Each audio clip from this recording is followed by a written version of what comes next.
Hi, I'm Christina. And I'm Matt. And this is New Ways Podcast.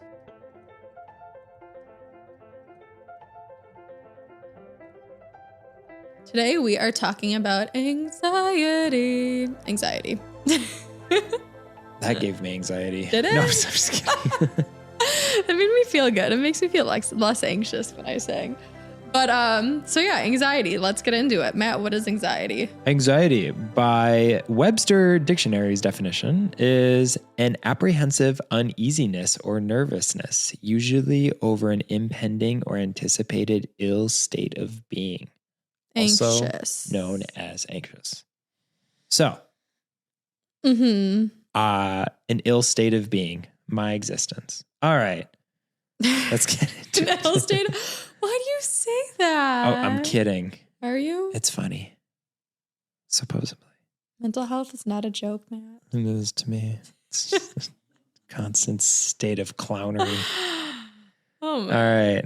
Okay. So talking about anxiety is interesting because I feel like obviously we deal with it on multitude of levels, and this is literally a 30-minute episode. So I just kind of want to go over some of your own personal experiences about anxiety, as well as also ways that like not only you've coped, but ways that you feel like you've learned to cope from others. Mm-hmm. So because you being in the wellness space have so much knowledge in regards to how to kind of, de-escalate the anxiety, but also de-escalating that giant fight or flight response too. So much of that is in breath work, and so much of that is in the wellness events, and so much of that is in the holistic healing that you do. So let's kind of dive into some of that first. Yeah. Before we get into like the clinical stuff. No, for sure. I guess I can start with like my own personal experience with anxiety. And man, when I tell you, I feel like everybody, especially now more than ever, experiences anxiety. I can tell you, like, I'm pretty sure every single one of my clients and people in the hospital especially have came to me at some point with some form of anxiety, and it's different to everybody. I'm sure back in the day, in my younger days, different types of things would give me anxiety, but now oddly enough, the main thing that does give me anxiety, and I love you guys so much, I don't want you to take this the wrong way, is my family. I swear to God, I thought she was going to say the podcast. And I was like, girl, no, same. I love the podcast. This does not give me anxiety. This gives me all the anxiety. No, I'm just kidding. But and I don't want them to take that the wrong way, because we'll kind of go into what anxiety means necessarily. But dude, a lot of things don't cause me anxiety though anymore because of certain reasons and things that I've worked through. So For sure. I'm not an anxious person. I might have been previously, not really anymore. Why are you looking at me, Matt? Bring something to light. Am I an anxious person? But my family brings me anxiety for sure. Yeah. Like just looking, I've even like spoken this openly to my mom. She came out here to California to visit me, and we were I don't spend that much time with my mother anymore. We live in different states. We were in my car driving, and I'm like, I don't know why, but I'm just letting you know if I start like acting weird, or it's just like, this is kind of like honestly a stressful situation for me. I don't know why I really want this to go perfectly. Like, you're making me feel anxious. I just want to be open about you and letting you know that. So yeah, I think my family causes a lot of anxiety in me. And I think it's just also because like, they're my family. So I want them to have a good time whenever I see them. And I also honestly, like, there's still that little kid in me that wants them to be proud of me. And when you care about what other people think and you're put in uncomfortable situations, like, it can cause anxiety. Yeah. Yeah. So what about you? What are some of your anxiety? Everything. The therapist in me wants to deep dive that so hard. But that's what I mean. So anxiety. But we'll be here for hours. Yeah. And anxiety, I'm not saying we're going to give you some techniques to lessen the severity of your anxiety, but anxiety is so multifaceted and deeply rooted from so many things that like, it's going to take, there's ways to control it, but for you to rid your anxiety altogether takes a decent amount of deep work. Yeah. You know? So I don't want anyone to think that like, oh, we're going to teach them ways to calm it. That's just calming and lessening the symptoms. Yep. A lot of times you do have to go deeper, and I'll give some examples also. For sure. Yeah. What's your favorite physical symptom of anxiety? You know what mine is? Heart palpitations. I like the idea of almost having a heart attack. That's your favorite?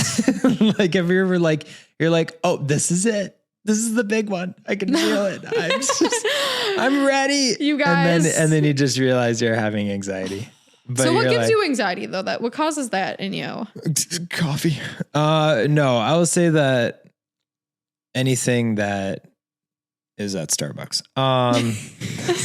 I don't know if that's necessarily anxiety. I think that's over caffeination. It increases my anxiety tenfold. Or if you just go to the Starbucks on Hollywood, that'll give you anxiety.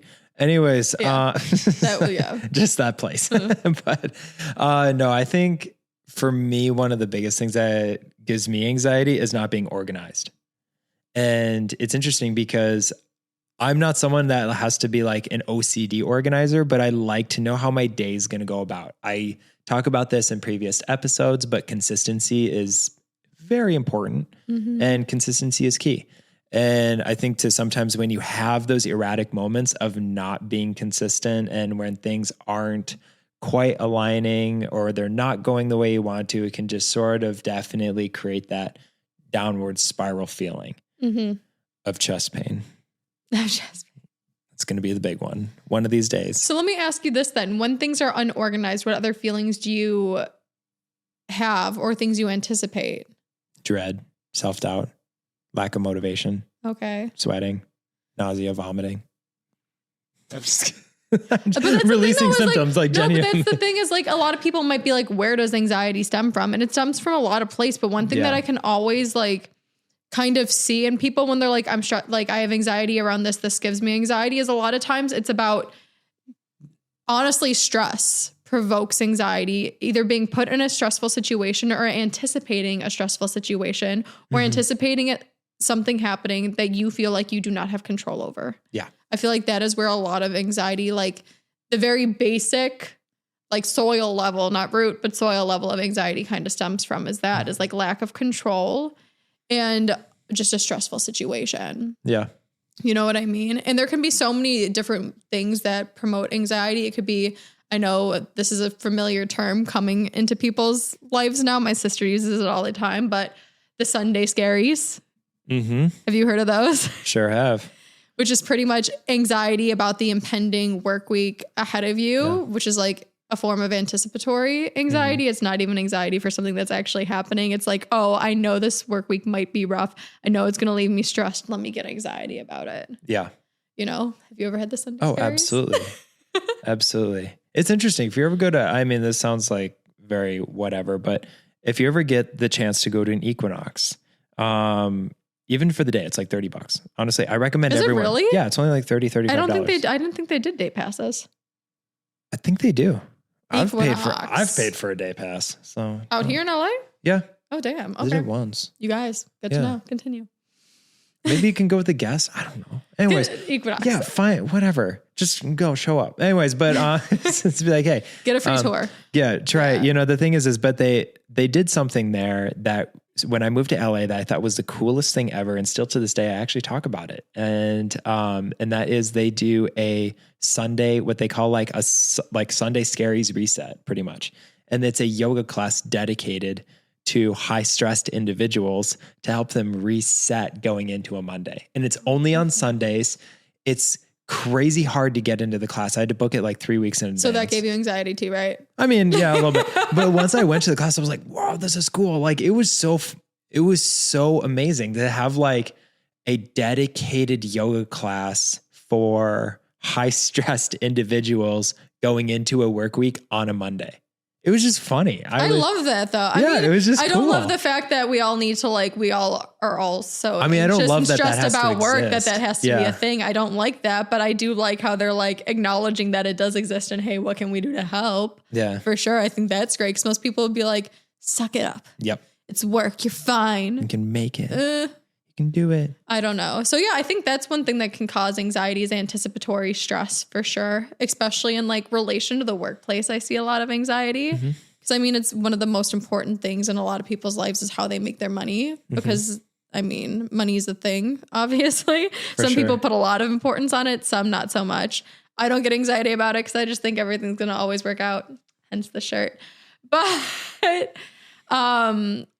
one thing that I thought was so interesting, and I had a client who would tell me every time she would see her boss, she would get anxiety. And to me, I was like, okay, so is that a person that's causing anxiety and not a situation, right? I'm like, so what about your boss causes you anxiety? She's like, I don't know. He's a great person. Like, this man is thoughtful, kind, never really makes me feel like that uneasy. I'm like, okay, so what's going through your head when you speak with him? We found out that was what was causing her anxiety. What? Can I guess? Yeah. Is it because he looked like someone in her past? No. Whoa. Okay. No, never mind. Even though I feel like that could definitely be relevant. And that's something I also want to talk about, is going into like situations or like environments that you were previously in that would cause anxiety. But no, so I was like, so if your boss is a great person, like, why are you getting anxiety around him? And we kind of talked through like the encounters that they have, the situations, and how she views herself and her work environment. She would get anxiety because deep down, she didn't feel like she was doing a good enough job at work. She lacked faith and confidence in her own skills, and that's what was causing her anxiety. So I'm like, anxiety is not always surface level either. A lot of times it can be like you not having confidence in yourself, and not having confidence in yourself to control the situation is what can scare you, cause stress, and cause anxiety. So like I say, it's multifaceted and very, very deeply rooted, even though there's certain types of triggers. It's like, why is this triggering you? For sure. You know? Have you ever had a situation like that where you see somebody, though, that looked like someone you knew and caused anxiety? So I have been on the receipt. I have not personally been the person I've not been the person that's like been anxious because someone looked like someone I knew. But that being said, I have been as a therapist, I've actually been on the receiving end of that. And it's I could see that. Crazy. When I worked in residential was such a wild, and I obviously I won't get into the story too much, just because honestly, I had to kind of protect my own mental health around it. And so, because the story was that severe, but it was a very dangerous situation for one of my clients. And sadly, I looked like a very dangerous person from her past. Oh, wow. And so that brought up crazy amounts of trauma and crazy amounts of emotion that go along with it. And so the problem with that was like being able to like confront that in real time, recognizing it was crazy. Anyways. Wait, so you guys were able to squash it between you two, or was it kind of just a situation where it's... I think it was definite. It was like half squashed. It was more just like her being able to the biggest thing for me was like taking it, compartmentalizing it, like recognizing that I'm not that person, that you are in a safe place, and I'm here to help. Now, what she took with that information was up to her. Yeah. You know, and so she recognized that she was in a safe place. She recognized I was here to help, but I think that it was still hard to remove that outer sphere. Oh, definitely. Especially if you're somebody that's actually there to like... Yeah. For her to confine in, I could see where that's 10 times more difficult versus just like you're a stranger walking on the street and she sees you. Yeah. She's supposed to actually openly talk to you about things that are extremely vulnerable. For sure. And it's not like you can just like, and for anyone who's ever been through addiction or has ever gone through residential, you don't get to like just choose your therapist. They just hand you one and you're like, this is your person for the next 8 weeks. Good luck. 8 to 10 weeks. So it was a very interesting dynamic that we really had to like work through, and ended up having a second therapist with us was really helpful. But yeah, it's fascinating to kind of be in those situations and to deal with that again, dealing with that level of anxiety and that level of fear in a way, and being able to really recognize where it came from, how it came about, and also how we can be able to control the fear and anxiety that we're currently having, recognizing that the past does affect who we are presently, because it can, but we're not going to try to let it affect us in the future. And how are we going to get there? So anyways. No, I was going to say though too, because I know we've had a guest previously come on here as well and talk about like exposure therapy, and let alone that wasn't chosen exposure therapy. But do you think in regards to anxiety that could be like beneficial in a way? I know that's kind of like trauma far out, but yeah, trauma therapy is different because we're trying not to like expose people to trauma, right? Because you don't want to do that. No, definitely not. But using DBT and CBT, which dialectical behavioral therapy and cognitive behavioral therapy, and being able to really sit down, and also like group therapy is super helpful, and just being able to verbalize fears, anxieties, and getting to like the root of a lot of issues. Yeah. So that is like I know we talked about like a lot of the surface stuff too. But then when you kind of get into those deeper roots, you recognize where a lot of stuff comes from, and you can actually almost, I would say about 70% of the time, I was able to almost pinpoint it to one or two main events in that person's life that caused that kind of alteration in who they were. Well, yeah, because when you have one thing that shakes your like core belief about yourself or your reality, it trickles into other areas. Then when you're not like that one stable person, it's just like all those little, like think about a road, right? Like you get those little cracks all over the place and it just crumbles apart, So I get that completely. The reason why I bring that up too, though, is because when I even spoke with like my client, yes, there were some deeper rooted issues why she did not feel like she did enough or did a good enough job, I guess. But something that I encouraged her to do too is I'm like, realizing where you stand and that you're not projecting, I guess. I'd like definitely take care of the stuff that caused it, but also be aware of when you are projecting a previous situation into a current situation. Yeah. I think is really beneficial. And then when you see this current situation, if you could make little steps to feel more confident and secure in that situation, I think is extremely beneficial with anxiety. Because I told her, I'm like, have you ever gotten a bad review?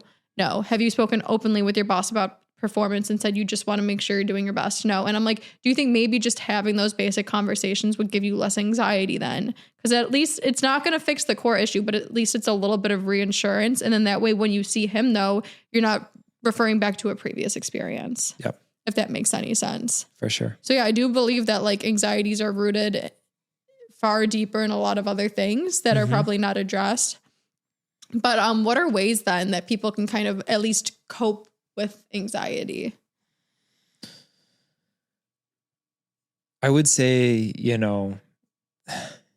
this sounds so rhetorical, but finding a safe place to be able to like figure out what's going on. Honestly, like some people really love the shower. Some people like that's like a place to like really cope with anxiety, is just like taking a shower. I've done that before. Yeah. I mean, that's like an easy one right off the bat. Also sitting down, like I tell people also too, like buying a weighted blanket is amazing. I cannot stress enough the importance of that, or like a weighted stuffy, even though yes, it's predominantly for kids. Yes, it's in the kids aisle. Freaking fabulous. Go snatch one. Like $25. I love the Squishmallows. I know they're not weighted, but like hugging those things is just great. No, and I mean they make weighted Squishmallows now. So do they really? Yeah, I don't know if the Squishmallow brand makes it, but they're pretty much ones that are just like it, and it's amazing. It's the best thing ever. So I think like being able to find small things, you don't have to like being able to find those small things that's really going to help you sort of just alleviate yourself in that moment. You don't need to go to Hawaii to relieve your stress. You can, but you don't have to. You know what I mean? It's just like, but I think that is one of the biggest things is people think they always have to have these kind of like grand sort of ways to remove themselves from society, to get back and take time for themselves and R&R and everything. And it's like, no, a lot of it can just be started at home, doing very small, very minor, very, tiny habits to, help really sort of keep yourself going long term. Yeah. I think for me, the biggest change in my anxiety level and what's been most beneficial to me, honestly, has been mindfulness when it comes to anxiety. Let alone there are certain things, especially like people who have caused anxiety in my life and areas and situations where I get there, the anxiety comes rushing back. Yeah. But when it comes to the little everyday anxieties that are projections of previous ones, like previous traumas, I like to think that like my faith in that everything is going to work out fine has caused my anxiety to go down significantly, because when you actually take a beat and you realize that like right now, what I'm getting anxious about is probably not even that bad. I'm just making it seem worse than it is because like my body is getting triggered by something. To me, it's just when I learned to control my nervous system, that's when my anxiety went away the most. It's just realizing, hey, everything's going to work out the way that it's supposed to work out. I did the best that I could and I'm leaving it at that. Yeah. In some ways, I implemented mindfulness and also like not letting these things get to me is one. And I hate to say it because I'm not a big distraction person, but if something is occupying your brain that much and it's causing you anxiety and a physical reaction within your body, like take a beat and go and do something to distract yourself. Like you said, take a shower, go for a walk, like realize that like you overthinking the situation is making your anxiety worse. For sure. Like there are things that you can do to get it out of your head and not let it control your life or your behavior. Once you do that, like then you're slowly training yourself to not constantly think about things, to put your energy elsewhere in a way. Also, too, like Michael Singer's book is fabulous, where he says, think about your thoughts, especially toxic thoughts, as like balloons passing by. Don't let them affect you. Be like, oh, I'm thinking this right now. Is it like actually true? Is it just causing like a reaction in me? Let it pass. Do what you can to fix things if they're relevant, obviously. But just like look at your thoughts as like a passing balloon. Yeah. Like floating by in the sky. That's peaceful. So I don't get anxious. Yeah. As well as also breathing techniques. And I know you've spoken with about this too, is like when your heart starts to race and your mind starts wandering, you like to breathe sevens. Yeah. Yeah. Yeah. We haven't talked about that in a minute, actually. Ooh, we haven't. Yeah. Breathe sevens for my people who have really good lung capacity. For some of us who don't, which is totally okay. And it happens. Breathe threes is also really good. Where it's just holding for 3 seconds or 7 seconds, and then breathing in for that time period, holding for that time period, and then exhaling for that time period. So definitely using like those are such beautiful ways to kind of really ground yourself, because like we've talked about, like it sort of like trains your brain a little bit to recognize when it does need to slow down. I love using that technique actually when I fly, because I'm not a flyer. I don't really love planes all that much. Why don't you like planes? I don't know. I just don't. I just like the idea of a metal tube 30,000 feet in the air while traveling 600. It's scary to you. It's a stressful situation. Like, what is going on? Yeah. You know, it's just like, and then I'm an aisle person. I have to sit in the aisle. If I don't, fear immediately. I don't know why. I don't mind being in an enclosed space like this, but there's something about like, I get it. Oh no, can't do it. Yeah. Anyways, that's my story. Well, no, because that's the thing is like, so that's once again, address the root cause of a lot of your anxieties, but also like anxiety is a physical response, right? It is. Like your heart starts to race, your blood pressure goes up, you start having irrational thoughts, you start getting worked up for no reason, and it does take a lot of your energy. So therefore, like just being mindful and learning how to calm your nervous system, like it definitely helps. It's better for your body. And it's kind of like we talked about before, consistency is the more you do it, the more you're actually going to like catch those moments of anxiety and be like, why am I having this? For what reason? I do believe listen to anxiety and see when it actually serves a purpose. Because if your job is causing you that much anxiety, or a person is causing you that much anxiety, hey, it might be time to like remove yourself. But also too, if you realize it's a deeper rooted fear and you're just trying to control this moment and not project, mindfulness techniques, great. Yep. Like Matt said, breathing in sevens. Did you say 7 in, 7 seconds in, hold for 7 and 7 seconds out? Is that what it is? No, I really love the mindfulness techniques. And I feel like it's just like training your body and different ways for you to like thrive in this world, hopefully, and just become a little bit more calm and collective and lessen the anxiety. And also something that I want to encourage people, and I'm guilty of this, is like realize when it's anxiety and when it's something else also. Is I feel like sometimes anxiety, the term gets thrown around very loosely. Yeah. And there is a difference between anxiety and fear. And there's a difference between anxiety and excitement, even though they oftentimes have very similar manifestations in the body. You know, is there anything that you can do to like, that you can think of to pinpoint what the emotion is besides anxiety for you? I think if you're to pinpoint it past anxiety, a lot of it just, for me personally, it deals with sort of confidence is a big one. So, because like a lot of people feel sadness, or maybe a lot of them feel anger, but for me, it's like confidence, being able to like, can I do this? Am I worthy of, like your client? It's kind of that same thing. Like, am I worthy of being in this room?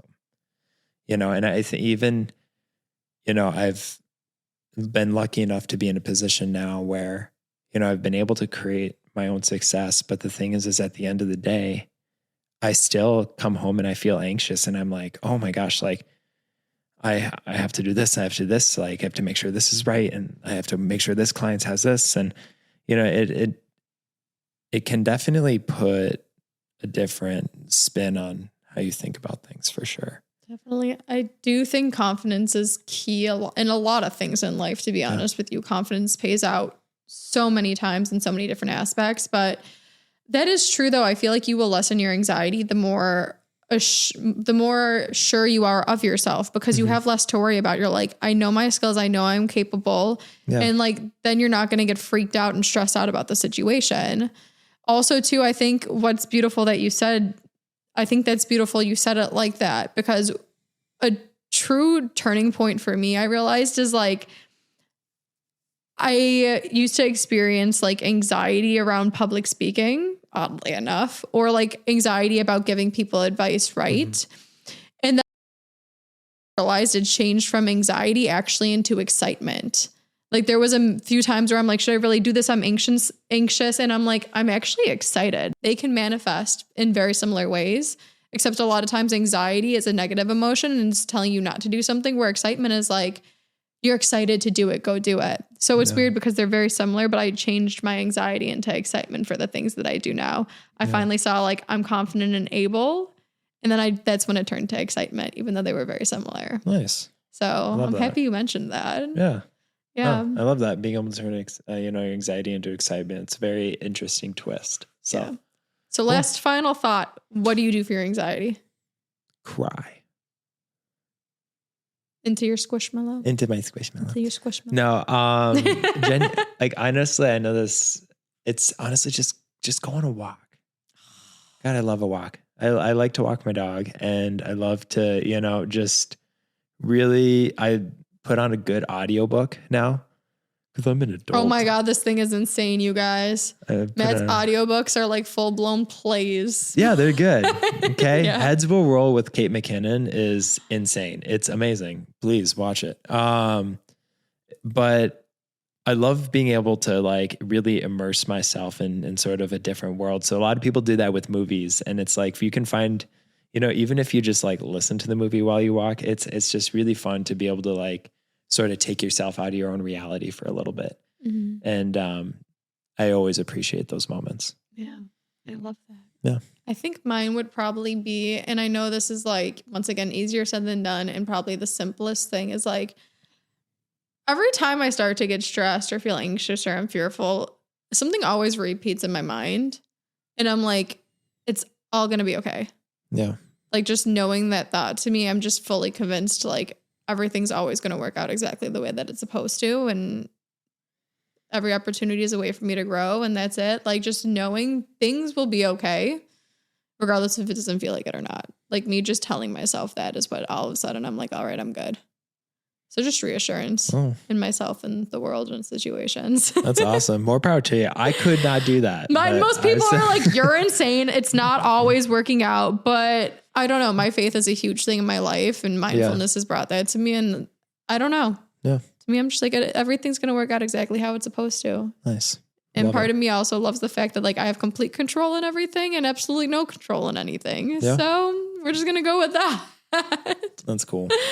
But yeah, thank you for this talk. I hope it didn't bring you too much anxiety, Matthew. All the anxiety, all the thoughts, all the feelings. You guys, it's me. I give Matt anxiety.